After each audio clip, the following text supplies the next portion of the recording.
France రోజాపై చెప్పు పెట్టిన మహిళ సీరియస్ వార్నింగ్. ఈ విషయాలను తెలియాలంటే గనక ఆ వీడియో మీరు కంప్లీట్‌గా చూడండి. అప్పుడే మీకు కంప్లీట్ ఇన్ఫర్మేషన్ ఏంటో అర్థమవుతుంది.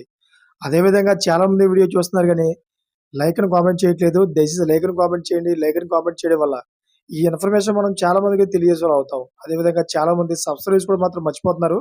దయచేసి సబ్స్క్రైబ్ చేసుకోండి. సబ్స్క్రైబ్ చేసుకోవడం వల్ల నేను చేసే ప్రతి ఒక్క అప్డేట్ మీరు ముందుగానే పొందగలుగుతారు.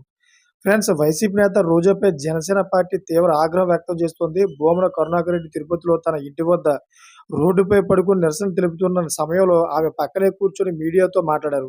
ఆ సందర్భంలో ఉప ముఖ్యమంత్రి, జనసేన పార్టీ అధినేత శ్రీ పవన్ కళ్యాణ్‌ని, వారి అబ్బాయిని మార్క్ శంకర్‌ను ఉద్దేశించి అనుచిత వ్యాఖ్యలు చేశారు. ఓ తల్లిగా ఆమె అలా మాట్లాడకూడదన్న విమర్శలు వచ్చాయి. జనసేన నేతలు ఇప్పుడు ఆమె తీరును నిరసిస్తూ పలు చోట్ల ఆందోళన చేస్తున్నారు. రోజా దిష్టిబొమ్మకి చెప్పుల మాల వేసి ప్యాకేజ్ అన్నందుకు రోజా దిష్టిబొమ్మని చెప్పుతో కొట్టి దిష్టిబొమ్మ దగ్ధం చేసి నిరసన వ్యక్తం చేస్తున్నారు.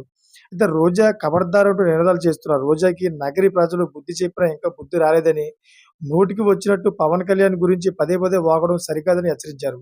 రోజాని ప్రజలు మర్చిపోయారని, ఎలాగైనా లైమ్ లైట్‌లో ఉండడానికి ప్రయత్నిస్తూ ఇలాంటి చిల్లర మాటలు పవన్ కళ్యాణ్ గారిని ఉద్దేశించి చేస్తుందని జనసేన నేతలు అంటున్నారు. ఎంత ప్యాకేజ్ తీసుకొని పవన్ కళ్యాణ్ గురించి చిల్లర మాటలు మాట్లాడుతున్నామని ఎద్దేవా చేశారు. ఇప్పటికీ దిష్టిబొమ్మ దగ్ధం చేసిన నిరసన వ్యక్తం చేస్తున్నారు. మరొక్కసారి పవన్ కళ్యాణ్ పైన నిరాదరణ ఆరోపణలు చేసి చిల్లరగా మాట్లాడితే నగరి రోజా ఇంటిని ముట్టడించి అక్కడే బుద్ధి చెప్తామని హెచ్చరించారు. చూసారు ఫ్రెండ్స్, లేటెస్ట్ అప్డేట్స్ కోసం ఛానల్ సబ్స్క్రైబ్ చేసుకోండి. Thanks for watching friends.